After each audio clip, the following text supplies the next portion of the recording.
Story 1. He beat me as a kid. Now my family begs me to donate an organ. Buckle up, because this is a wild one, and I'm still reeling from it. Growing up, my father was a monster to me, plain and simple. I'm in my 20s now, male, and the oldest of a handful of full siblings, all 8+ years younger than me. Same mum, same dad, same DNA running through our veins. But you'd never know it from how he treated us. To me, he was a tyrant, physically and emotionally abusive, a dark cloud that hung over my entire childhood. To them, he was practically father of the year, and our mother, she just stood by, watching it all unfold, like it was some twisted reality show she didn't have the guts to cancel. The abuse was relentless. Fists, words, whatever he had on hand, he used it to tear me apart. I won't bore you with the gory details, mostly because I don't want to relive it, but imagine a kid who couldn't breathe without being reminded he was worthless. That was me. Meanwhile, my siblings got the golden treatment: hugs, encouragement, all the stuff I'd see on TV and wonder why it wasn't for me. They've confirmed it themselves. He never laid a hand on them, never so much as raised his voice. I've seen it with my own eyes too. The man who'd scream at me until I'd hide under my bed would turn around and play catch with them in the yard like some sitcom dad. Night and day. If I didn't exist, people might have called him a saint, but I did exist, and he made damn sure I paid for it.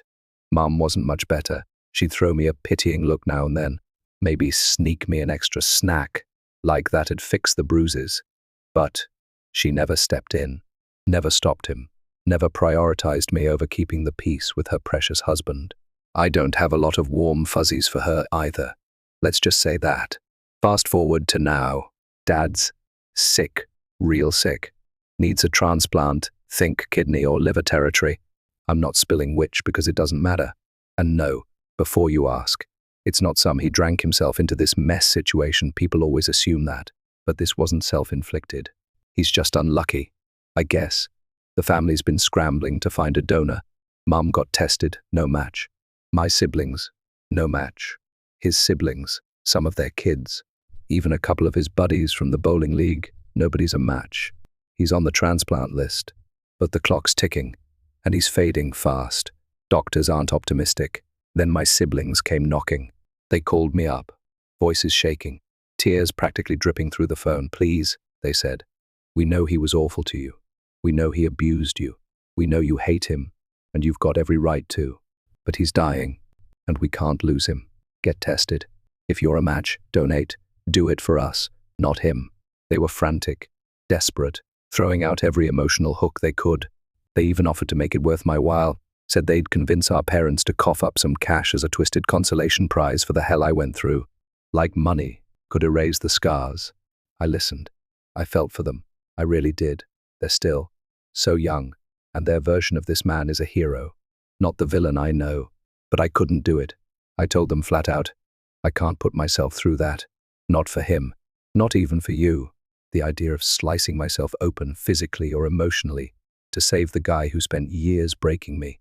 No way. I'd rather set myself on fire than give him one more piece of me. They doubled down. He could die. Don't you get how serious this is? I told them I get it, trust me. I do, but it's not my burden to carry. Focus on being with him now, I said. Accept that I'm not the answer. They kept going after that, saying stuff I won't repeat here. I'm not even mad they're kids, basically. And they're losing their dad. Their experience with him is a fairy tale compared to my nightmare. But it's left me spinning. Here's where I'm stuck. Should I have at least gotten tested? The odds of me being a match are slim. Anyway, everyone else struck out, so why would I be different? It might have calmed them down, spared them some pain, or maybe it'd just drag me back into the mess I've spent years clawing my way out of. I keep picturing their faces, hearing their pleas, and wondering if I'm the asshole for digging in my heels. I'm not saving him. I know that much, but am I screwing over my siblings by not even trying? So, Reddit, AITA, lay it on me. Story 2. I told my dad's mistress I didn't care. If she died pregnant, now he hates me. All right. Reddit. I need you to strap in, because this is a wild ride. And I'm fully prepared for the pitchforks. This all kicked off 2 years ago, but it's been dragged back into the spotlight recently because my dad won't let it die. I'm 15 now, and I've been called everything from traumatized kid to heartless monster over this. So, let's get into it. Am I the asshole here? Picture this. I'm 11. Living in what I thought was a happy, chill, non-religious family. Then, boom, my world implodes. My mum and I find out my dad's been sneaking around with some woman from this random church he suddenly started going to. Like, we're talking full-on affair. No shame. This chick, let's call her Karen, because why not? Knew he was married. My dad didn't even try to hide it from her. They just leaned into this we're so spiritually connected garbage and acted like that made it okay. Meanwhile, my mum's heart is shattered, and I'm sitting there watching my family fall apart because dad couldn't keep it in his pants. They divorce, and I'm left hating him and Karen with every fiber of my being. Dad even had the audacity to tell me, "You'll never get it because you're a girl, and I'm a man." Yeah, cool. Dad, real classy way to justify screwing over your family. Fast forward to 13. My mum gets sick, like scary sick. Cancer, aggressive, no warning.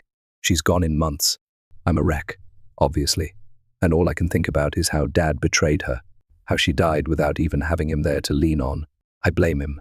Not for the cancer, don't get it twisted, but for abandoning her when she needed him most. And then, the nerve of this guy, while mum's dying, he tries to use her illness as leverage to get custody of me. Like, oh, your mum's on her deathbed, so I should swoop in and play hero now. The courts didn't buy it until she was gone, but that stunt still burns me up. After mum dies, I'm done. I want out. My grandpa, mum's dad, steps up and says I can live with him. He's the only one who gets me. But dad, oh no, he's not having it. I'm your father, your only living parent. You need to be with me. Cue Karen getting pregnant. And suddenly he's laying on this guilt trip. You can't abandon your sibling. You'll only have each other when we're gone. I looked him dead in the eye and said, "You think I give a damn about your kid? I don't want anything to do with it. He's all. You'll come around, you love babies." No, I don't love your baby. Dad, that ship sailed when you torched our family. Karen, though she's relentless, she's over the moon about this pregnancy and keeps trying to drag me into her little fantasy. Let's bond. Let's be a family. I shut her down every time. She'd cry. I'd roll my eyes. And the cycle went on. Dad forces me into therapy, thinking it'll fix me. But I'm not playing their game. The more she pushed, the nastier I got. I'm talking mean cutting remarks, cold stares, the works. She'd sob to Dad, and he'd lecture me about compassion. But I wasn't budging. Then comes the breaking point. Karen's pregnancy hits some complications, nothing major, but enough that they throw her an early baby shower. For weeks, she's begging me to care, to be part of this. One day, she corners me, tears streaming, and lays it all out. "I hate how resistant you are. I get that you're hurting, but this is my miracle baby. I couldn't get pregnant with my ex, he left me over it. And now, I'm old, and this pregnancy's hard, and I'm scared. Think about my health, the baby's safety." She's bawling, pleading, and I just snap. I let it rip. I don't care about your health. I don't care if you have a safe pregnancy. I don't care if you die and never get to be a mom. I hate you. I hate your baby. You're disgusting. You're crazy, and I can't stand looking at you. Did you even think about what my mom went through? Dying right after you and Dad ruined her life. Do you even care? You're evil. You're twisted, and I'll never let you be happy. It was brutal. I meant every word. She's sobbing hysterically, and I just walk away. Dad comes home, finds her a mess, and loses it. He confiscates my phone, my laptop, everything. Apologize. "Help her," he yells. I refuse. He doubles down, "Fine. You win. Go live with Grandpa." That night, 11:30 p.m., Grandpa pulls up, and I'm out. Free. Done. Living with Grandpa's been a dream.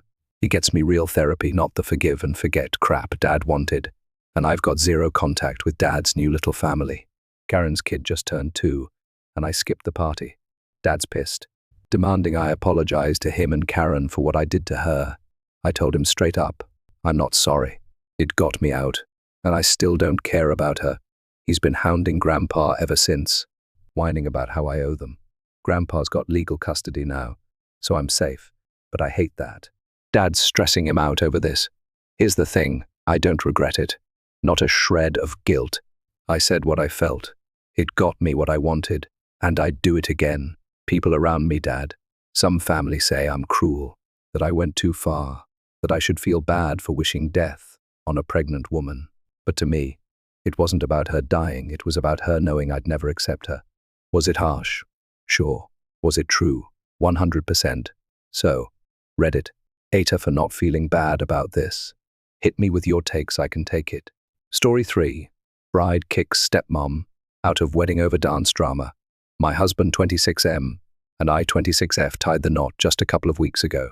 And let me tell you, it was supposed to be the happiest day of our lives until his unhinged stepmother turned it into a full-on soap opera meltdown that's still ripping through our family like a tornado. Buckle up, because this is a wild ride. The wedding was gorgeous, intimate, and emotional. One of the standout moments, for all the right reasons, was when my husband's 4 older sisters, all in their late 30s, early 40s, at least 10+ years older than him, surprised him with a choreographed dance to honor their late mum, who passed away when my husband was just a kid. Picture this. Each sister took turns dancing with him, one by one, tears streaming down their faces, before all 5 siblings joined together in this breathtaking, heartfelt tribute. It was raw, it was beautiful, and it meant everything to my husband, who barely remembers his real mum. The room was sobbing. I was sobbing. Even the DJ was misty-eyed. It was that kind of moment. But then, enter the villain of this story, my husband's stepmother. Karen, let's call her that because, well, it fits. She's been married to my father-in-law, Phil, since my husband was 7. And let's just say she's never been a fan favorite among the siblings. They tolerate her for FIL's sake, but the tension's always been there, simmering under the surface.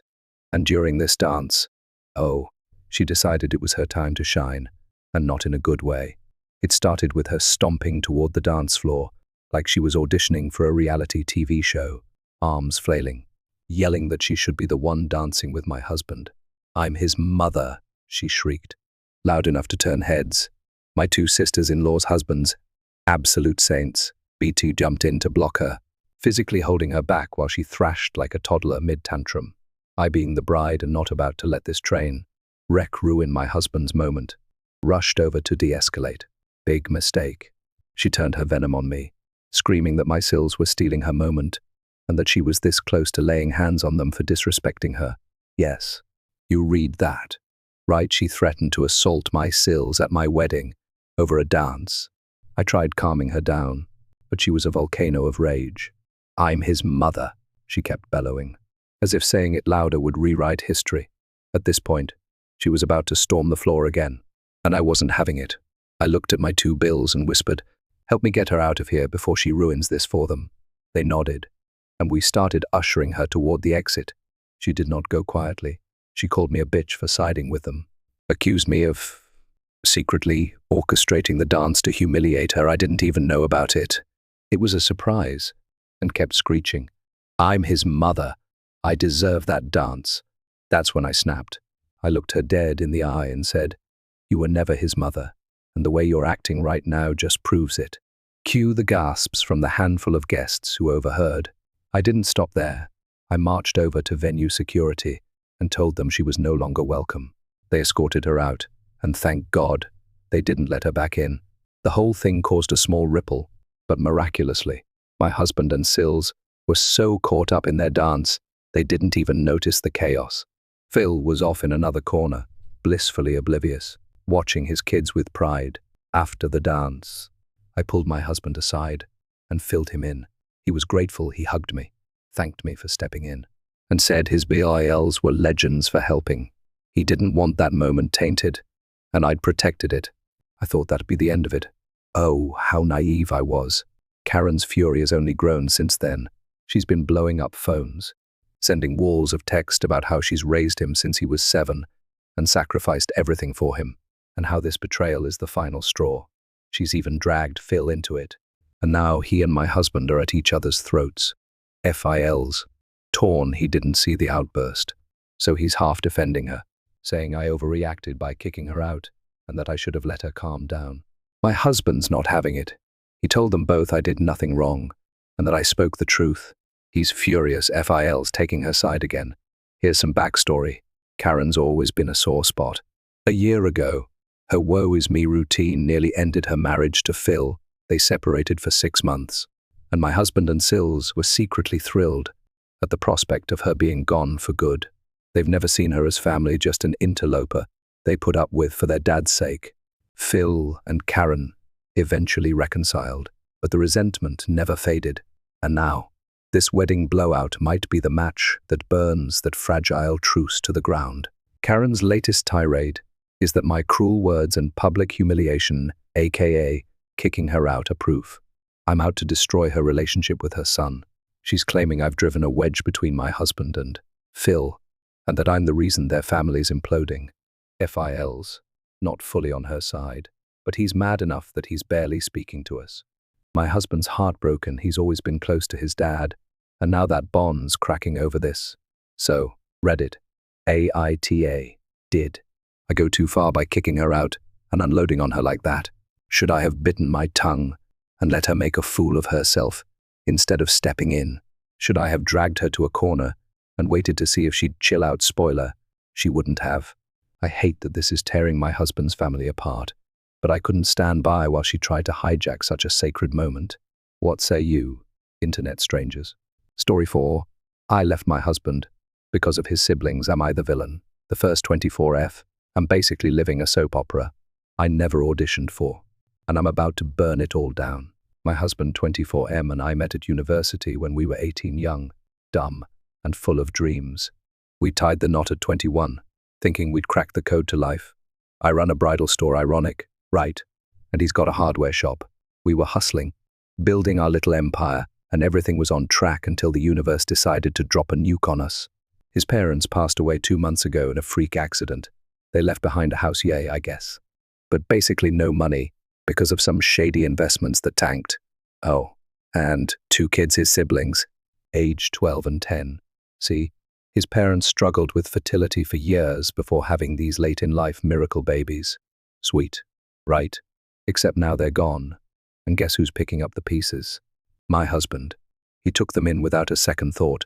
And yeah, I respect the hell out of him for it. He's a good guy. But me, I didn't sign up for this. I'm 24, not 40. I'm not ready to play stepmom to 2 preteens I barely know. Our budget, obliterated. We both earn decent money. My bridal store does well. His shop's solid, but all our plans, poof, gone. No more expensive foreign trips. I was eyeing Bali this year. No more splurging on my high-end lifestyle. Yes, I like nice things, sue me. No more saving for our dream house. Instead, every penny's going to these kids' school fees, clothes, food, therapy, because, duh, they just lost their parents.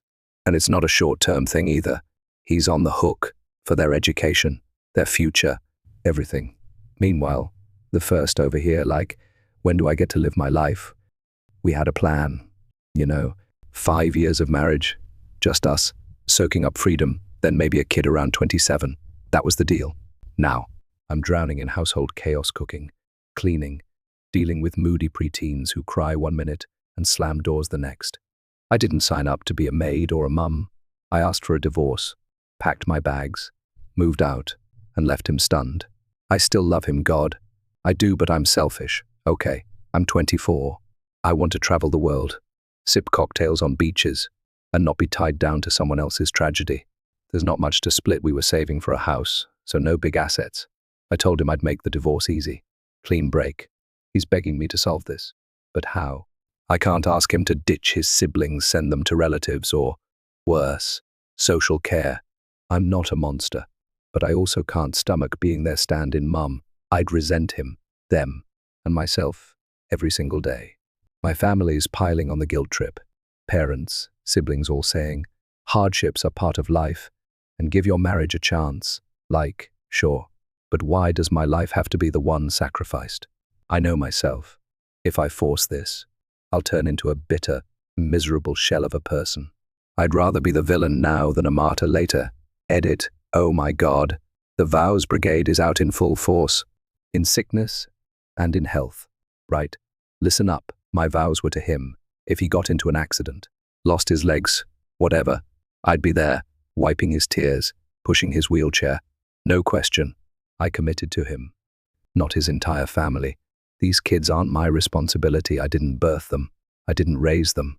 I didn't even know them that well before this mess. Stop acting like I'm abandoning a quadriplegic husband because I don't want to play mummy at 24. It's not the same. Edit 2. Okay. I'm depressed reading all the YTA comments, but fine. It's your opinion. Context matters, though. I'm from a third world country.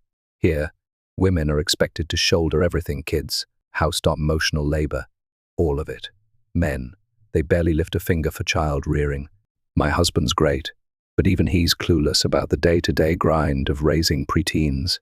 I'm not mature enough for this, I'll admit it. I'm 24. Not some wise elder ready to adopt 2 grieving kids and call it a day. So, Reddit, AITA. Am I the heartless witch who's abandoning her husband in his darkest hour? Or am I just a young woman refusing to let someone else's tragedy derail her entire life? Hit me with it, I can take it.